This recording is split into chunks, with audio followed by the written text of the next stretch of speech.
Kila binadamu huonekana kutokana na matendo anayofanya katika maisha yake. Matendo mema huwa ni elimu kwa wengine na huwa mfano wa kuigwa.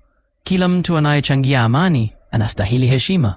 Tuheshimiane kwa matendo yetu, kwa imani yetu, kwa amani tunayopanda. Mbarikiwa kila mwenye imani ya amani hapa duniani. Changing to English, every person is seen for the actions he or she takes in life. Good actions are lessons to others, a model to follow. Anyone who contributes to peace deserves respect. Let us honor each other for our actions, our faith, the peace we sow.